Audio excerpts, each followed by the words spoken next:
Hi, Eric. Good afternoon. We saw that you lost Lisandro Martinez this week. How big a blow is that? And is anyone else close to a return this week? Perhaps Mason Mount, Aaron Wan-Bissaka? It's setback, of course. Licha just returning. You see his contribution to the team when he's playing. So he brings, apart from his technical skills, also mentality in the team. But it's a big setback for Licha. He's very disappointed about it, but he's a fighter and he will be back. He will be stronger back. We think he can still be back by the end of the season. So there are games to play, and as a squad we have to replace him, and we have very good players in that position who can play there and will play there and will perform there. So as a squad we have to deal with it. And then the second part of your question, Aaron Wan-Bissaka today he was training, but then he dropped out. So I don't know in this moment where he is. What is the diagnosis? Hopefully it's not too bad. And Mason and Ty are not ready to return into the squad. Sir Jim Ratcliffe has been quoted as saying he wants Old Trafford to be a Wembley of the North going forward. I just wonder, I assume that's music to your ears, but as a manager, would you welcome changes to the stadium, even if it meant you had to perhaps play away from Old Trafford while the work was done? So if that's his view, then I would say it expresses the ambition of this club, which is good. But further on, it's not my task in this club to deal with stadium questions, with facilities. My job is to perform the team, to manage the team, to build the squad. In terms of your team, the form has picked up magnificently in recent weeks. You're on your longest unbeaten run of the season now, and the goals have started coming as well after 18 in your first 18 league games. I think you've scored 13 in your last 5. Were you always confident that would happen? And is it kind of the fact that Rasmus has found his form, Garnacho on the right, that it's clicked? Yeah, players need time, especially young players. You mentioned like Rasmus and Alejandro. They need time, but also they need a team. And so those two facts were not there in the first part of the season. The team, and we had to make a lot of adjustments in our way of play, and so it was by stages it was difficult to serve the offensive part of the team. And when that happens, then also it can go really quickly, and that players going to develop and to progress. That is what we have seen. But I was from the start. I was confident that they have the potential to do this, what they are now doing. And now it's about keep moving, keep going, be hungry. Melissa. Eric, you've spoken about consistency a lot and balance, and Lisandro was a player that offered both. Without him, you do have options to change it. Will we see Luke Shaw shift centrally, or do you expect Victor Lindelof to come in there? We have options how to deal with that position. We have a good centre halves in our squad, and so the others are all available. Luke can play also there, I'm quite confident that we can keep this process going, and that others can fulfill that position and also contribute and play in high levels. Those players are experienced and are very good players, so it's up to them now to fill it in. You're still keen to keep somebody who's comfortable using his left foot there for the build-up play? That is, it's an advantage. We have seen, but we have to work on players. But players can also develop in such positions when you work with them, when you coach them, when you train them.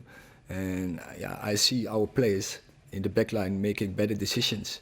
I've seen that they develop their skills in building up, and yeah, so I'm quite confident that we can keep this process from better ball playing from the back, that we can keep that going. Pete. Hi, Eric. We saw Villa play with a full first team last night and lose.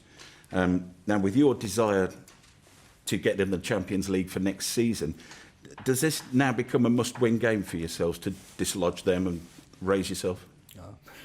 I've said to the team from the start of January, every game is now a final.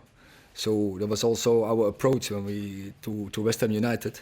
We were one point behind them. This is a final. We have to take this challenge. We have to see this as a final, and so that will be every game from now on for us. So yeah, we are already in that mood. Eleanor. Just on Villa, Unai Emery's obviously had a lot of praise for what he's done this season. What do you think he's kind of done particularly well to bring Villa on in the way that we've seen? It's very good how we develop this team, and it's very clear how they want to play in and out of possession. And I think the players know exact what they have to do, their jobs, and how it has to cooperate with each other. So they are a really team. They have absolutely weapons in their team. Yeah, so we have to play our maximum levels to get the right result. Samuel. Hi. You spoke about the senior centre halves who you have got available on Sunday. Johnny Evans and Rafael Varane are out of contract in the summer. Do you want to keep them next season? We haven't made the decision yet. Neil. Eric, I saw that great picture of the three young players sitting on the advertising hoarding after the goal.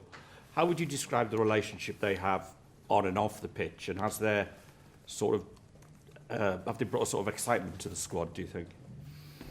Yeah, I think they enjoy to play together. There's adventure. They are a danger. They want to do it together. They want also to pass the ball to each other. That everyone can play to the qualities, and also that everyone can score goals. And yeah, it's great if they want to do it together, because I think that's the key. Then we can have a lot of pleasure from this. And yeah, they are young players, and I've said it before. I think the future for Manchester United is quite bright with such much talent on board. But we have to develop the talent, because yeah, there's a lot of space for improvement, and that's necessary if you want to go to top levels. And this club wants to achieve a lot. This club wants to win trophies, so very ambitious. So then they have to step up. They have to bring higher levels. They have to bring consistency in their game, but also against the best opposition, they have to express the same threat and the same, especially. It's all about that and product. Jenny. Hi, Eric. Just going back to Lisandro Martinez, you've had some serious bad luck with injuries this season. Now, he came off initially in the incident, then he went back on. What was the thinking there? That maybe made it worse? Did it aggravate it? The fact that he went back on and tried to play on? Might he be out sort of for less time if he hadn't done that? I don't think so. But Lisandro was his decision, and he was comfortable to be back on the pitch.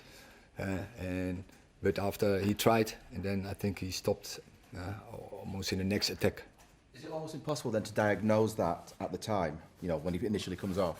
It's not possible. Yes, you.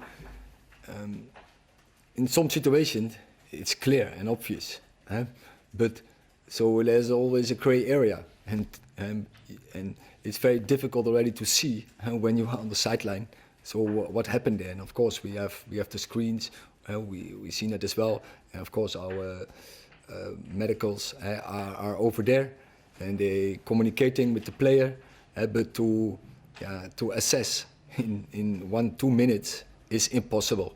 The more I will always tell you after a game, I can't tell you because you need 24 hours minimum, and maybe sometimes even longer. So how can you do this in 2 minutes?